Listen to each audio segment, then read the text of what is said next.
Bismillahirrahmanirrahim. Assalamualaikum warahmatullahi wabarakatuh.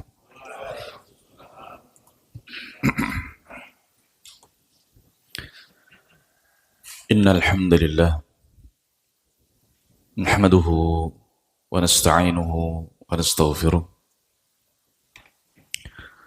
wa na'udzu billahi min shururi anfusina wa sayyiati a'malina. Man yahdihillahu fala mudilla lahu ومن يضلل فلا هادي له أشهد أن لا إله إلا الله وحده لا شريك له وأشهد أن محمدا عبده ورسوله صلى الله عليه وعلى آله وأصحابه والتابعين وتابع التابعين ومن تبعهم بإحسان إلى يوم الدين. أما بعد. Jamaah salat subuh kaum muslimin wal muslimat rahimani wa rahimakumullah. Alhamdulillah, puji dan syukur kita panjatkan kehadirat Allah Subhanahu wa taala karena dengan nikmat dan taufik serta pertolongan dari Allah Subhanahu wa taala kita masih bisa menjalankan ibadah-ibadah, masih bisa mendekatkan diri kepada Allah, memperbanyak amal saleh untuk meraih ridha dan meraih ampunan Allah Subhanahu wa taala. Alhamdulillah, ba'da subuh ini hari Rabu tanggal 21 Mei 2025 di Masjid Nurah Al-Hamad kita berkumpul meluangkan waktu. Yang pertama adalah untuk zikrullah, mengingat Allah. Kemudian untuk saling nasihat menasihati sesama kaum muslimin, sesama kaum mukminin. Dan tentunya tujuan yang paling mulia dari itu semua adalah ingin mempelajari al-huda min Allah, petunjuk dari Allah Subhanahu wa taala. Yang dengan petunjuk tersebut kita mengamalkannya, mengaplikasikannya di dalam kehidupan kita sehari-hari hingga kita bertemu dengan Allah Subhanahu wa taala, tetap dan senantiasa berada di atas petunjuk Allah. Allah Subhanahu wa taala berfirman, فَمَنِ اتَّبَعَ هُدَايَ فَلَا يَضِلُّ وَلَا يَشْقَى. Dan barang siapa yang mengikuti petunjukku, maka dia tidak akan yadhil, tidak akan menyimpang, tidak akan tersesat, wala yashqa, dan tidak pula akan sengsara. وَمَنْ أَعْرَضَ عَنْ ذِكْرِي فَإِنَّ لَهُ مَعِيشَةً ضَنْكَ. Namun barang siapa yang berpaling dari peringatanku, maka dia akan mendapatkan kehidupan yang sempit, yang sulit, yang sengsara.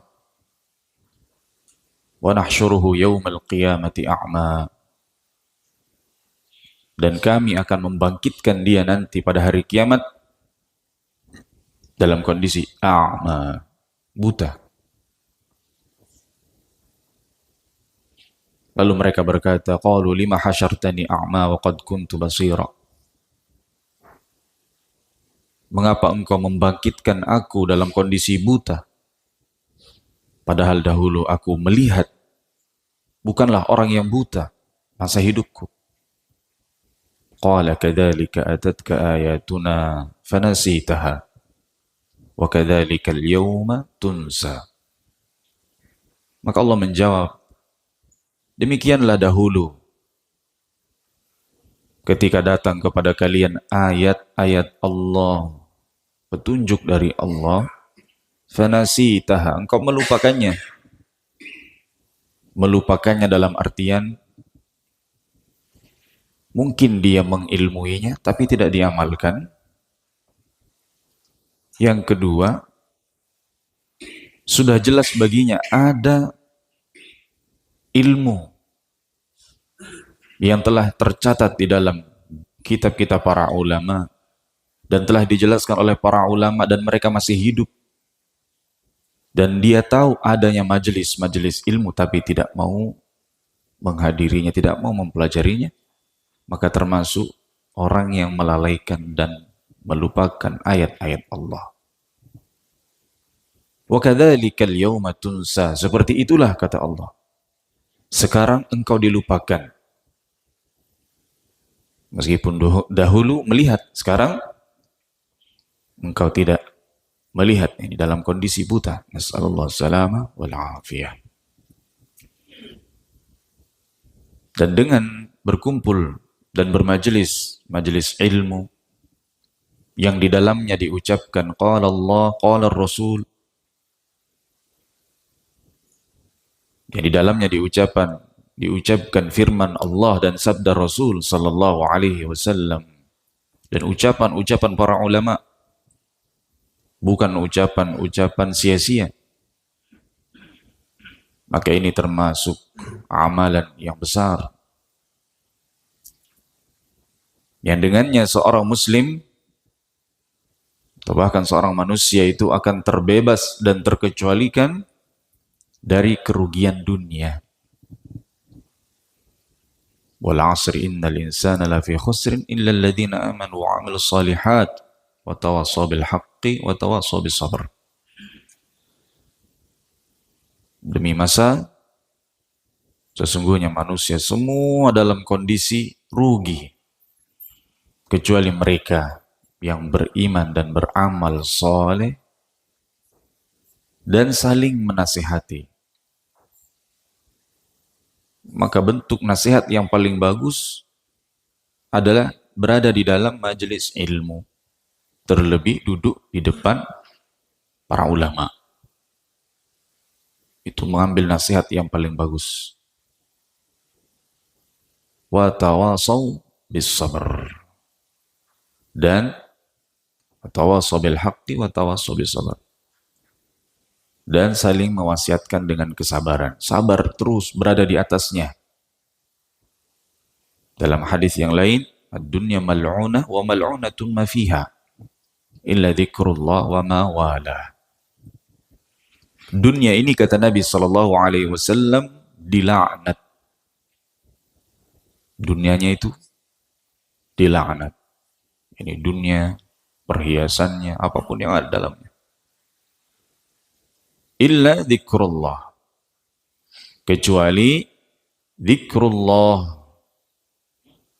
Dzikrullah yakni mengingat Allah dengan wirid-wiridnya, entah itu dengan Al-Quran, demikian pula dengan zikir-zikirnya, atau termasuk dzikrullah adalah dengan menyebut-nyebut nama Allah Subhanahu wa taala di dalam majlis. Sebagaimana orang-orang yang majelis ilmu senantiasa menyebut Allah Subhanahu wa taala, berfirman, Allah Subhanahu wa taala menyebutkan. Maka ini dzikrullah. Juga termasuk dzikrullah adalah seluruh bentuk-bentuk ibadah. Seluruh bentuk ibadah, maka tidak terlaknat. Wa ma wala, dan apa saja yang mengantarkan kepada dzikrullah dan yang semisalnya. Maka majelis ilmu, kaum muslimin wal muslimat rahimani wa rahimakumullah, majelis yang tidak ada kerugian padanya, yang semua pasti akan mendapatkan keutamaannya dan berkah. Bahkan Allah Subhanahu wa taala mengutus malaikat-malaikat khusus yang ditugaskan untuk mendatangi majelis-majelis ilmu. Semoga Allah Subhanahu wa taala menurunkan ketenangan kepada kita, kebahagiaan, keselamatan, berkah dalam hidup kita. Dan insya Allah di pagi hari ini kita memulai untuk pembacaan dari sebuah risalah atau buku kecil yang menjelaskan tentang tauhid dan akidah yang diberi judul dengan Salasatul Usul, 3 pondasi. 3 pondasi dalam permasalahan tauhid. Nah, buku ini sangat masyhur, terlebih di kalangan para penuntut ilmu. Seorang penuntut ilmu yang belum mengetahui buku ini, maka perlu dipertanyakan ya ilmu tauhidnya, ilmu akidahnya. Dikarenakan ya yang terkandung di dalamnya berupa dalil-dalil baik dalam Al-Quran sumbernya, demikian pula hadis-hadis Nabi Sallallahu Alaihi Wasallam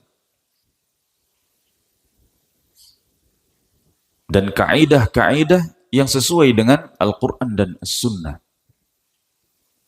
yang terdapat di dalam buku kecil ini sebagai bekal ilmu di dalam cabang atau ilmu tauhid ya. Ilmu akidah dan tauhid. Penamaan Salasatul Usul itu berlandaskan atau berdasarkan hadis Nabi Sallallahu Alaihi Wasallam tentang seorang yang telah meninggal dunia dan kemudian dikuburkan. Setelah itu ditinggal oleh orang-orang yang mengantarkannya, lalu ditanyalah oleh malaikat Munkar dan Nakir. Datang malaikat Munkar dan Nakir, duduk di sampingnya, lalu mendudukkan jenazah ini, si mayit ini, dan bertanya 3 perkara. Salasa, 3 perkara. Pertanyaan yang sangat mudah apabila dijawab oleh orang yang masih hidup. Nah, inilah pertanyaan-pertanyaan inilah yang akan kita bahas satu persatu ilmunya. Barakallahu fikum. Yang pertama adalah man rabbuk. Siapa Rabbmu? Siapa Tuhanmu? Siapa Rabbmu? Maka tentu jawabannya adalah Rabbi Allah. Rabbku adalah Allah. Bagi orang-orang yang masih hidup, menjawab pertanyaan malaikat ini sangat mudah. Terlebih sebagai umat muslim. Karena sehari-hari mereka menyebut nama Allah Subhanahu wa ta'ala. Namun bagi orang yang meninggal dunia, di alam barzakhnya, untuk menjawab Rabbi Allah, Rabbku adalah Allah, bukan perkara kecil. Yang dibutuhkan bukan titelnya, bukan ya, setingkat apa dia kedudukannya di dunia. Yang dibutuhkan adalah iman yang jujur, yang ada di dalam hatinya. Iman yang sesuai dengan ucapan dan hatinya, lalu diamalkan. Maka itulah yang akan menjadikan dia mampu menjawab pertanyaan yang pertama, Rabbi Allah. Pertanyaan yang kedua, Wa ma dinuk. Dalam riwayat lain, man nabiyuk. Nah, apa agamamu? Ya. Atau didahulukan siapa nabimu? Boleh. Nah, maka dia akan menjawab apabila dia seorang yang mukmin, shadiq. Katakan, Rasul atau nabiku adalah Muhammad sallallahu alaihi wasallam.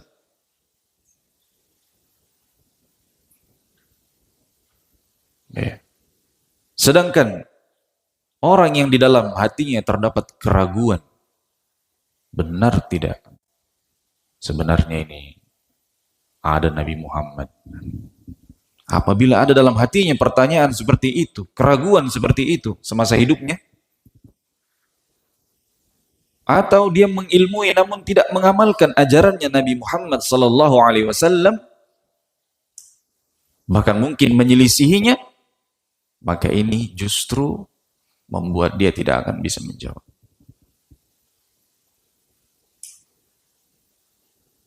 Wa ma dinuk, dan apa agamamu?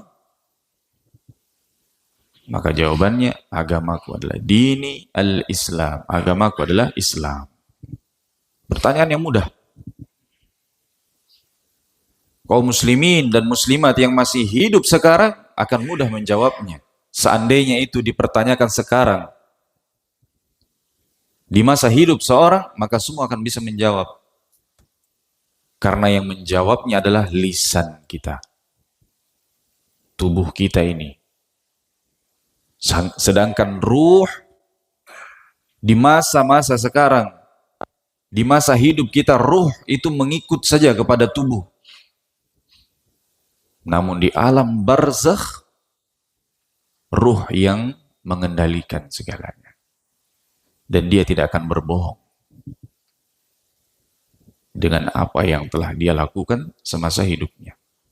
Maka 3 pertanyaan inilah yang akan menjadi pondasi dan inti dari pembahasan kitab ini.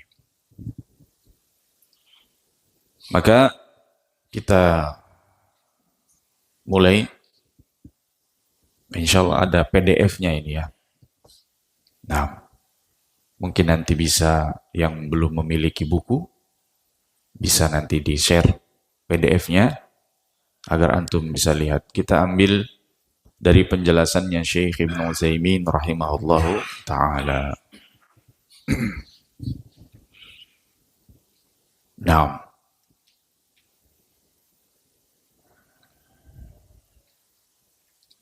mungkin bisa dibantu share ya, saya kirimkan dulu.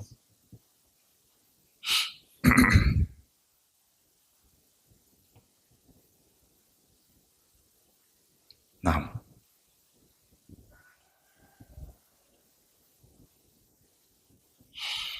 qala,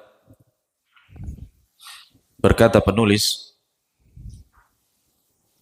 itu Imam Abdul Wahhab At-Tamimi rahimahullahu ta'ala,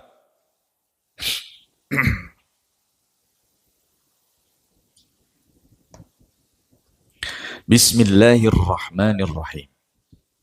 Beliau memulai bukunya, tulisan beliau dengan Bismillahirrahmanirrahim. Kemudian beliau mengatakan, I'lam rahimakallah annahu yajibu alaina ta'allumu 4 masail.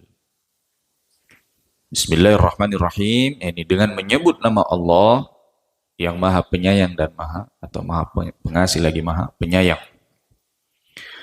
Ketahuilah, setelah itu beliau mengatakan, ketahuilah, rahimakallah, semoga Allah merahmatimu,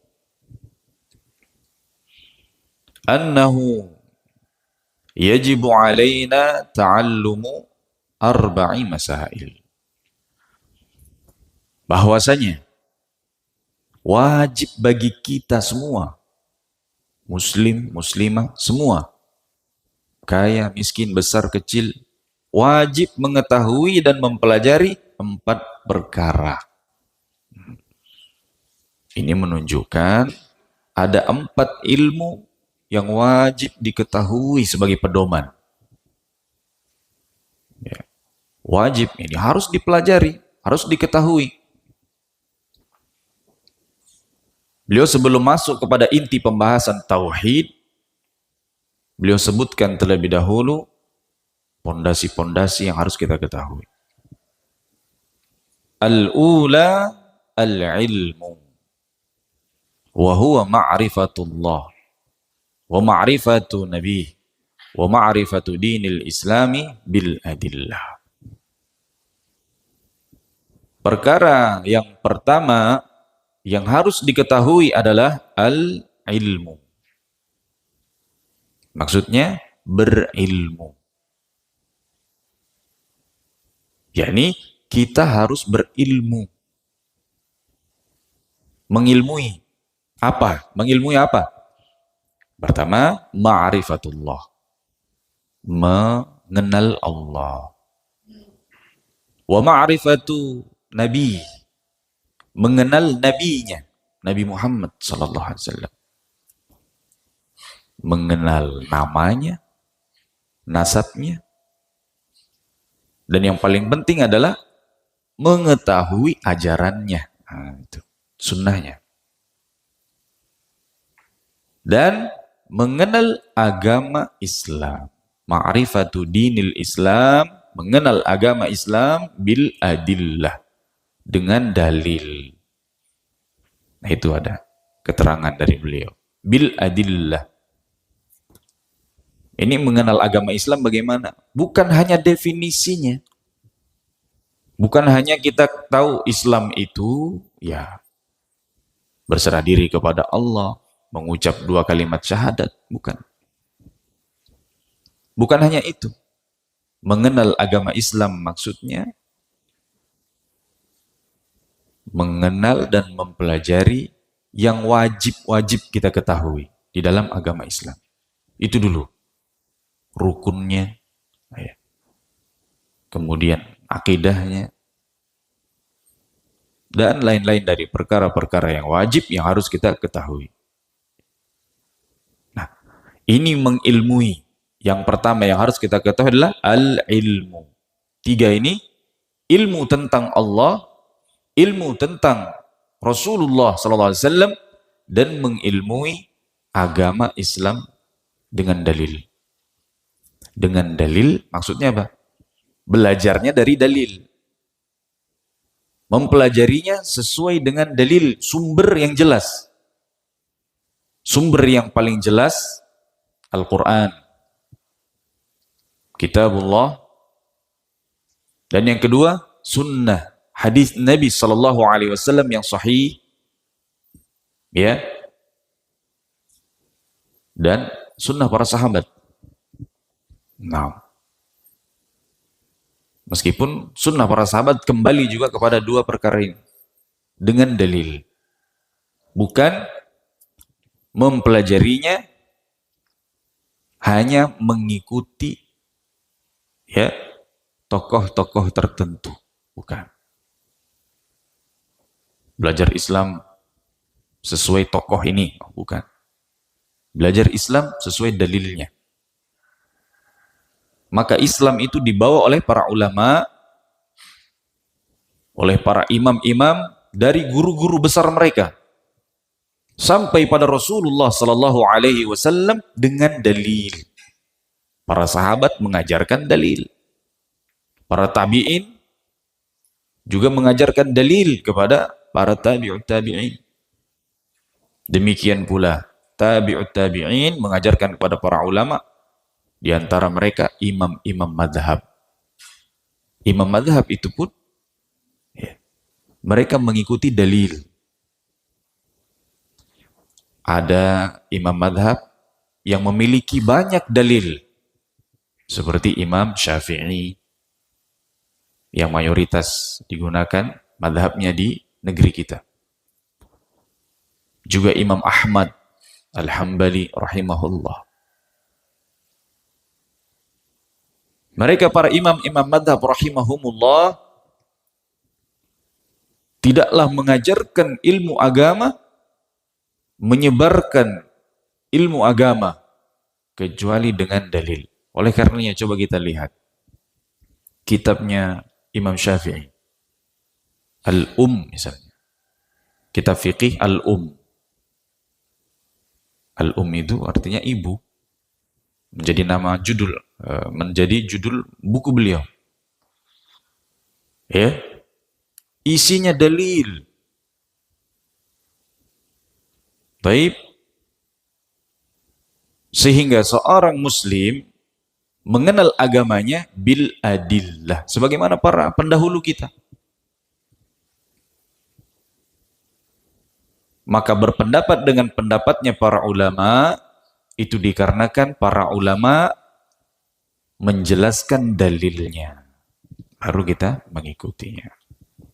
Maka ini yang pertama yaitu al-ilmu. Nah.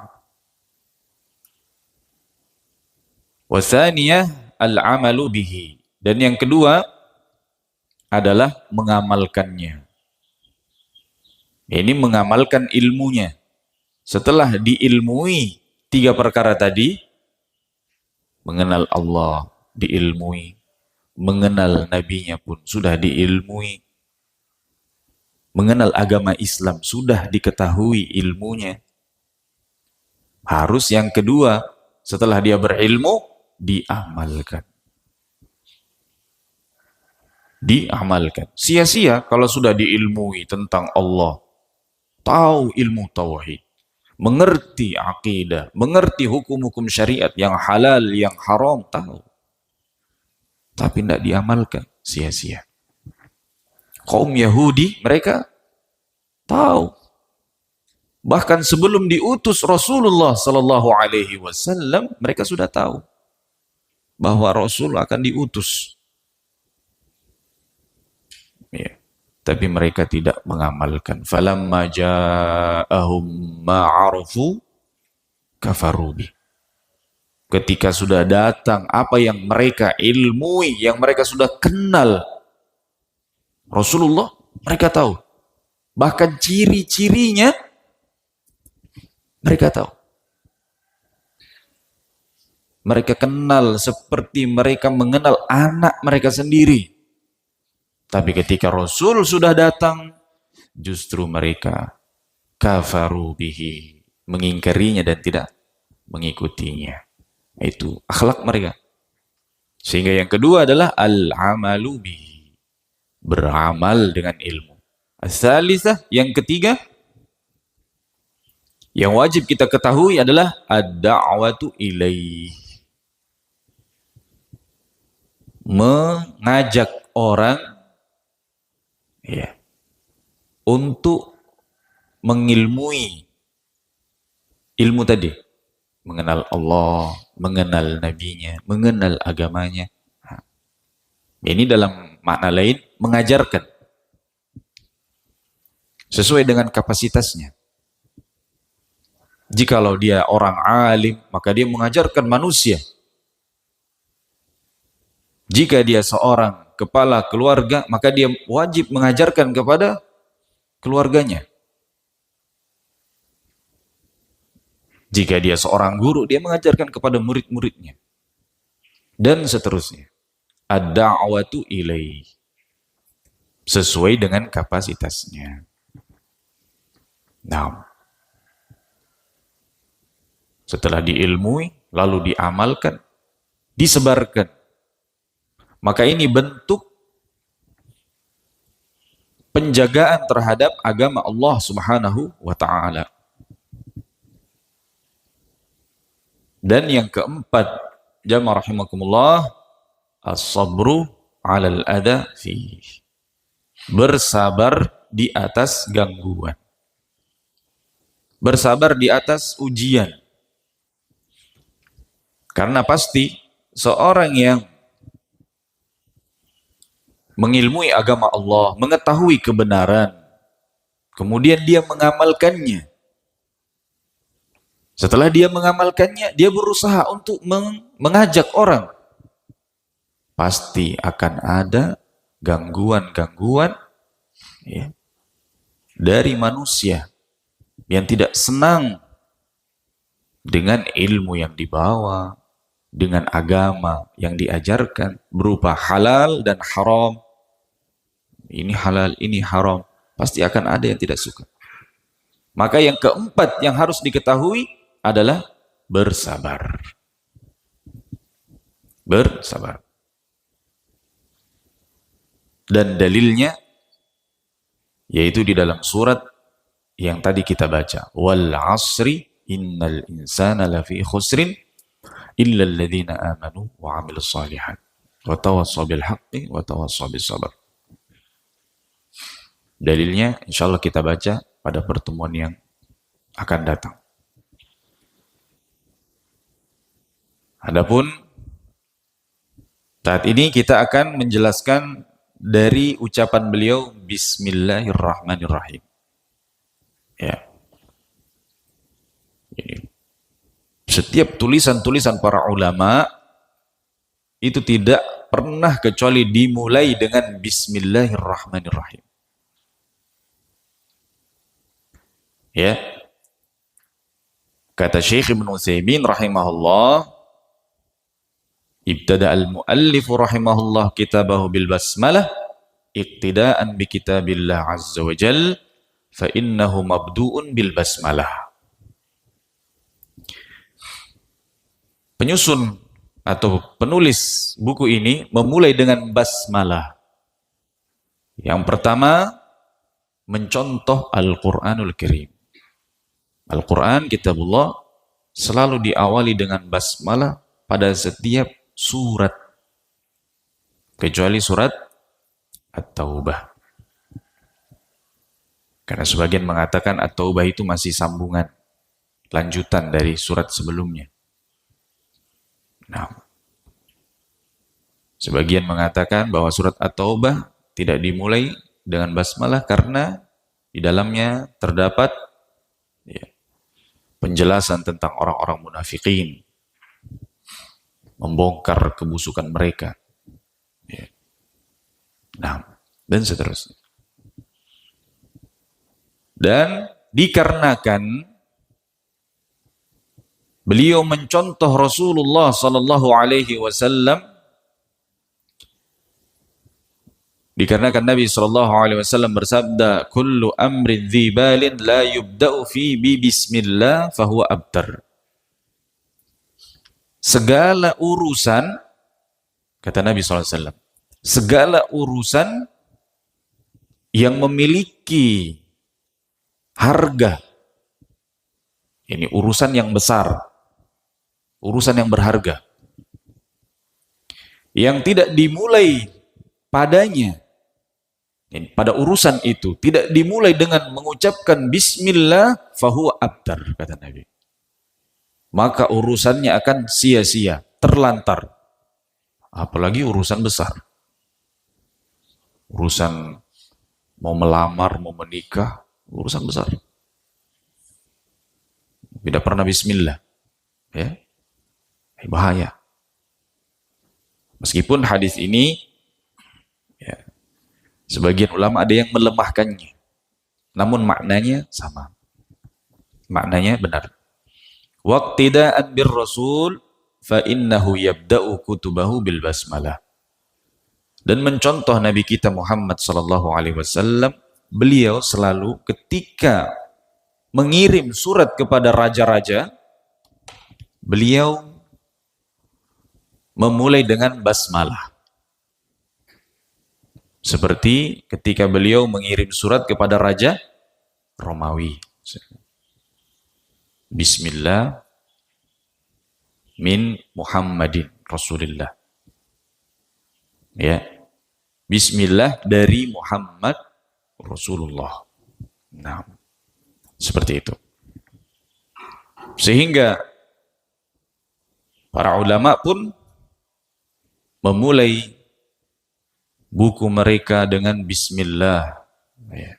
Nah, ini banyak sekarang penulis-penulis Muslim, ya, menulis bukunya malu memasukkan Bismillah, itu malu.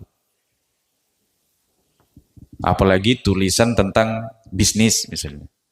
Masa bisnis ada Bismillahnya? Subhanallah. Mengapa kita malu menampilkan syiar-syiar Allah? Bisa jadi dengan bismillah itu berkah. Walaupun itu hanya ilmu dunia.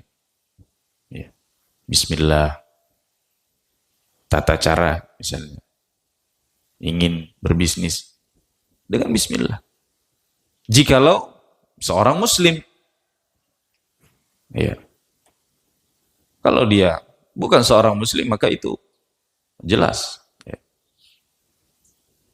Maka ini banyak yang melupakannya. Kemudian beliau juga menjelaskan sisi bahasa bismillah. Bismillah itu kata beliau al-jar wal majrur muta'alliq bi mahdhufi fi'il muakhar munasib lil maqam. Bismi. Kalau belajar bahasa Arab itu bi itu huruf apa namanya? Harful jar. Huruf jar. Kemudian ismi ini isim yang majrur, kata benda yang dimajrurkan. Pasti butuh ya sesuatu yang muta'alliq, yang berkaitan dengan isim atau bentuk kata yang seperti ini. Yang takdirnya adalah bismillahi aktubu au usannifu. Ditakdirkan di situ ada kata bismillah dengan menyebut nama Allah, ada fiil, kata kerja yang tersembunyi, aktubu. Aku menulis atau aku menyusun sebuah karya. Kalau itu berupa tulisan seperti ini. Nah, sehingga pekerjaan apapun, jamaah rahimakumullah, makan, sunnahnya apa? Bismillah. Bismillah. Di sana seakan-akan kita mengatakan bismillah akulu. Dengan menyebut nama Allah aku makan, gitu kan? Namun tidak disebutkan. Taib. Mengapa ditakdirkan seperti itu? Ini menurut ya susunan tata bahasa Arab itu ada seperti itu bagi yang mempelajarinya.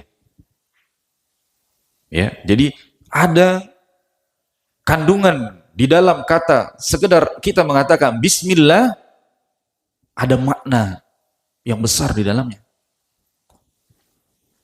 Tergantung dengan pekerjaannya apa. Selama itu kebaikan, maka memiliki makna yang besar. Qaddarnahu fi'lan li'annal asla fil amalil af'al. Kita takdirkan di situ. Maksudnya kita wujudkan adanya kata kerja karena di dalam pekerjaan memang menggunakan kata kerja sebagaimana yang disebutkan oleh para ulama bahasa. Bismillahi. Ya. Aktubu. Kalau antum menulis, kita menulis bismillah, berarti maksudnya bismillah aku menulis. Dengan menyebut nama Allah, aku menulis. Berkurban, bismillahi Allahu akbar. Ya, kemudian menyebut nama-nama orang yang menyembelih. Baik. Maka itu ada fiil yang terkandung di dalam kalimat setelah bismillah, yaitu bismillahi ya, udhahi, aku berkurban, atau adbahu, aku menyembelih.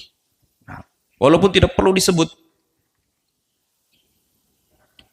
dan diletakkan di akhir bismillahi udhahi misalnya. Ada fiil yang tersembunyi yang harusnya ada walaupun tidak disebut.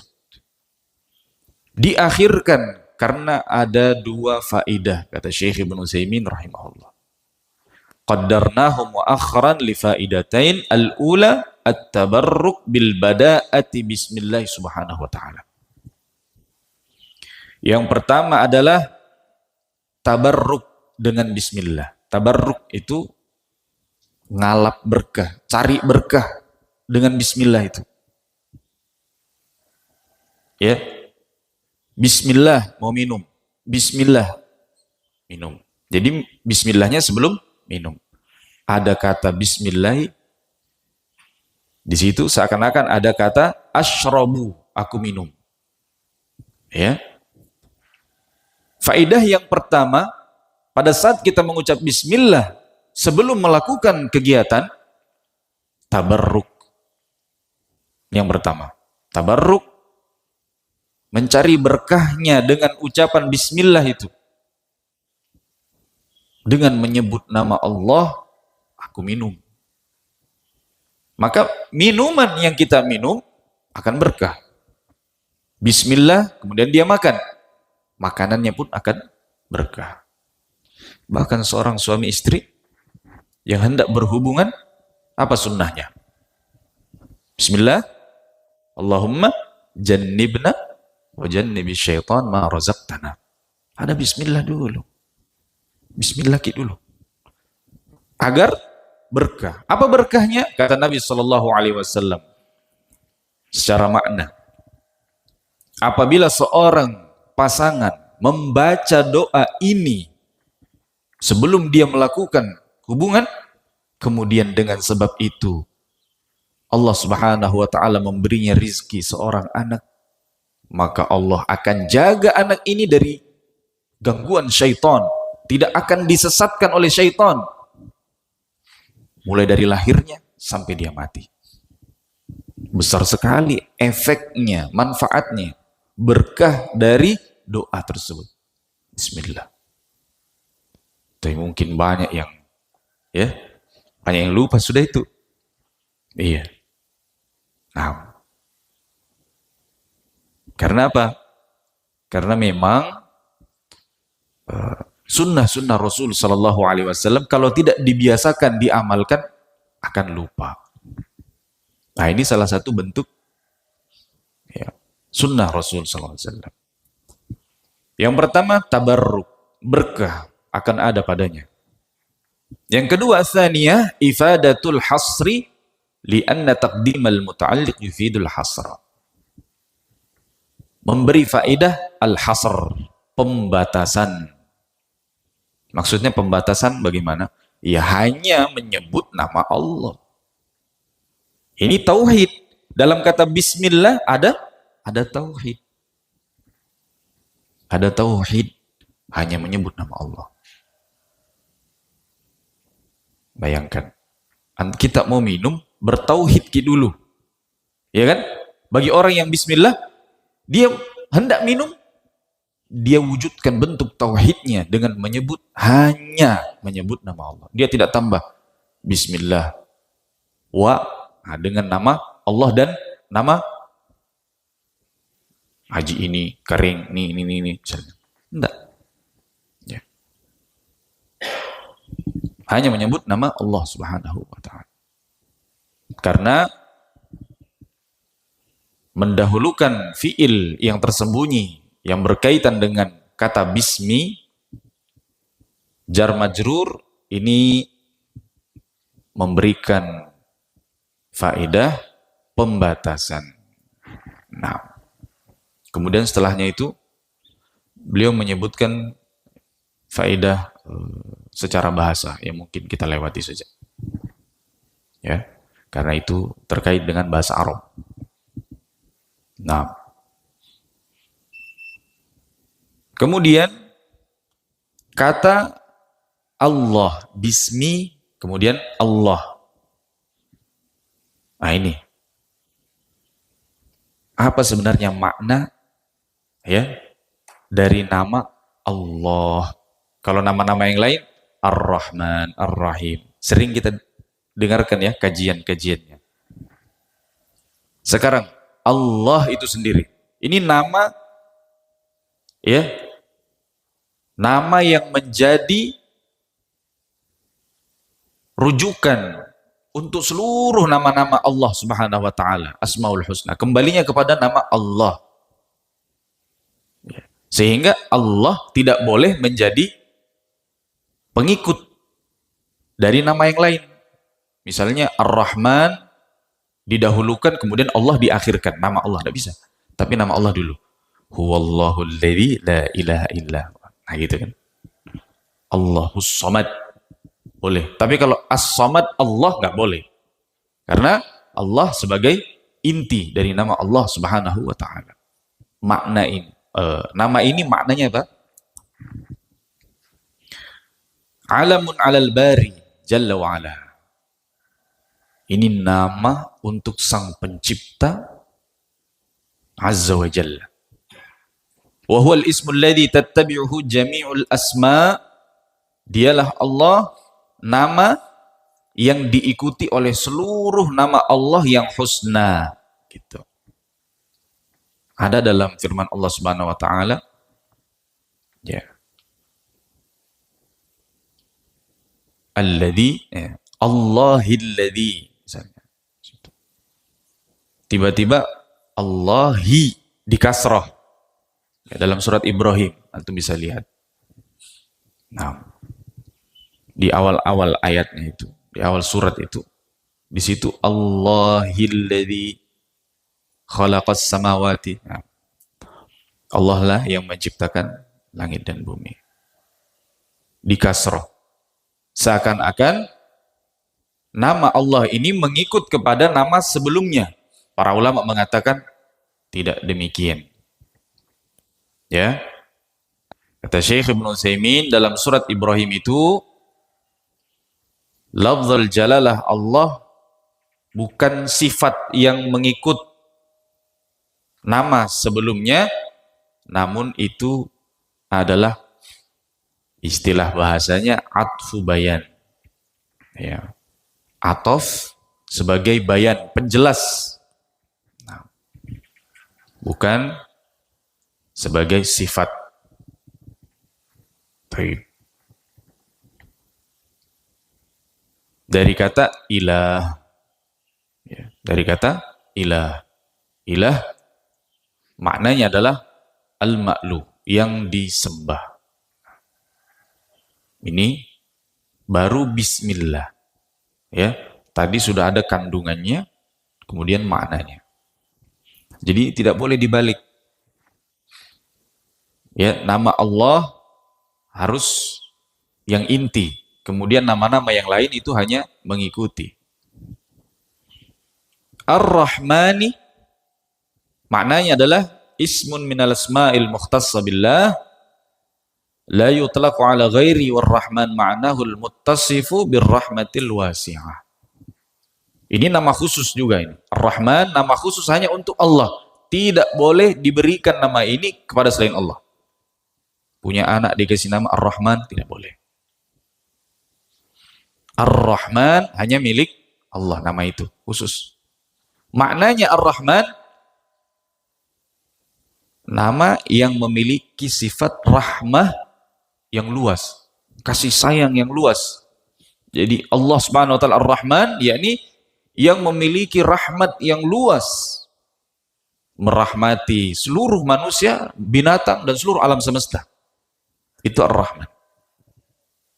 Bahkan menjadi nama surat Ar-Rahman. Sedangkan Ar-Rahim, apa bedanya? Kalau di terjemahan itu Ar-Rahman maha pengasih, Ar-Rahim maha penyayang. Mengasihi, menyayangi. Apa bedanya?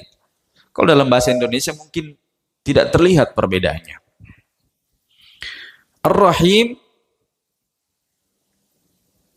yutlaq ala Allah wa ala ghairi.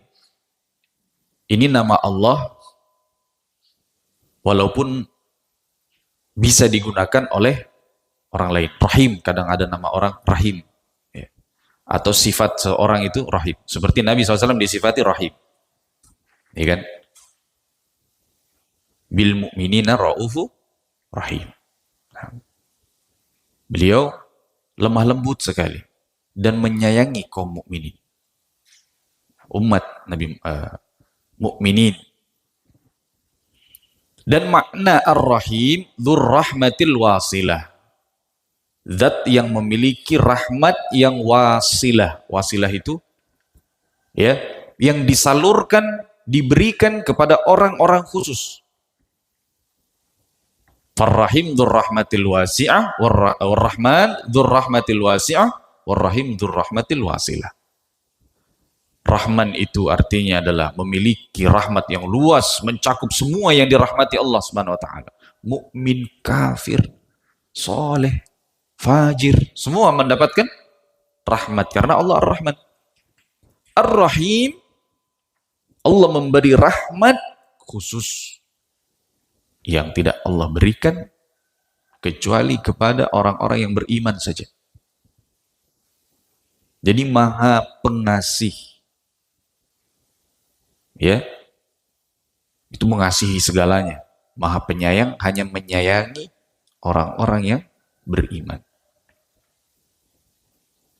Nah, kalau digabung nama Ar-Rahman Ar-Rahim itu maknanya berbeda. Ar-Rahman memiliki rahmat yang luas, Ar-Rahim memiliki rahmat yang khusus. Tapi apabila disebutkan sendiri, misalnya Ar-Rahim sendirian, tidak ada Ar-Rahman Ar-Rahim, Ar-Rahim saja. Kata Syekh Ibn Utsaimin, Ar-Rahim juga memiliki makna Rahman. Ya. Ar-Rahman juga memiliki makna Ar-Rahim. Gitu. Jikalau penyebutannya sendirian. Kalau digabung seperti ini, Bismillahirrahmanirrahim, masing-masing ada kekhususan. Nah.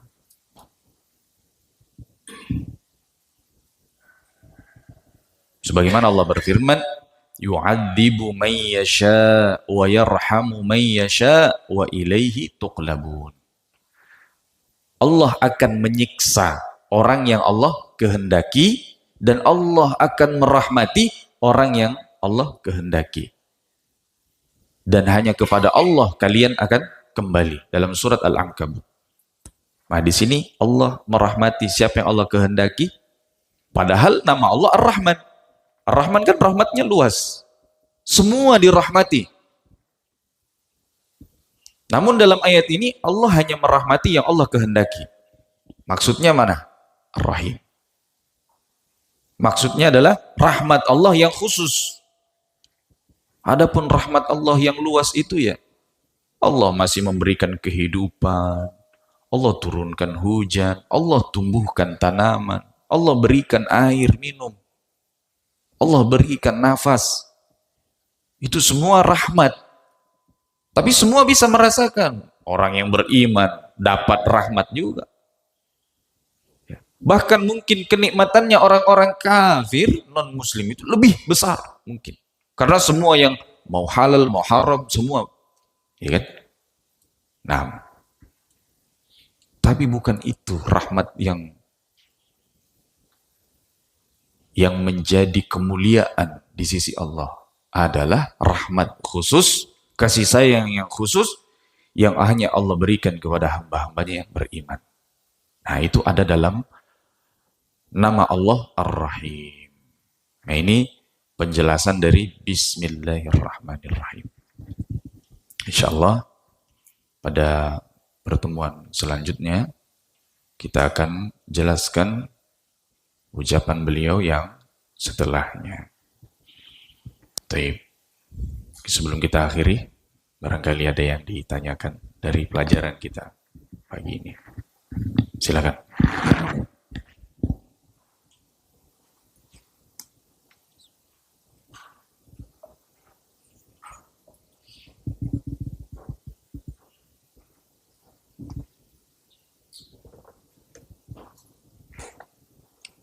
Ya kan?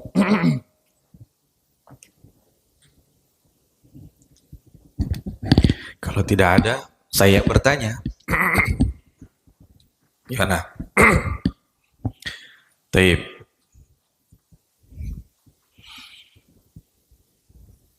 Ar-Rahman. Apa bedanya? Ar-Rahman dengan Ar-Rahim. Siapa yang bisa jawab? Fadhal. Tidak ada hadiahnya ya? Kalau ada hadiahnya nih, cepat nih. Fadhal. Apa bedanya?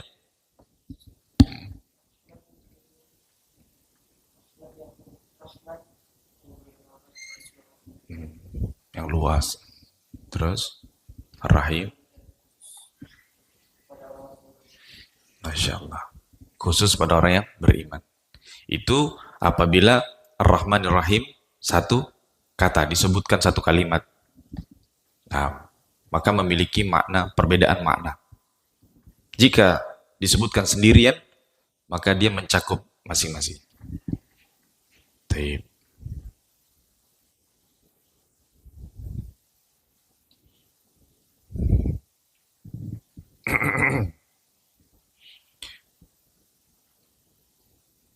Faidah Bismillah.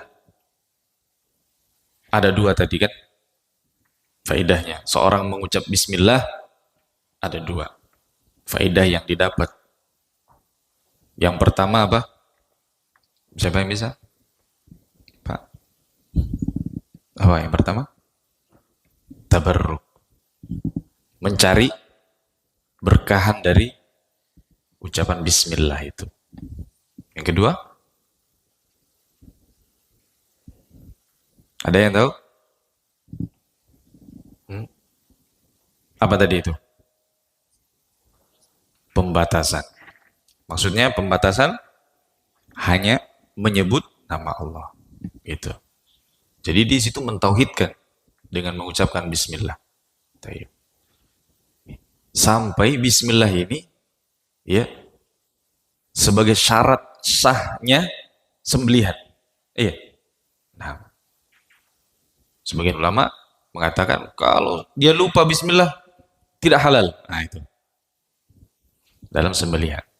Bahkan ya, makan, sebagian ulama mengatakan makan itu kalau dia sengaja tidak Bismillah dosa. Harus Bismillah. Wajib mengucap Bismillah.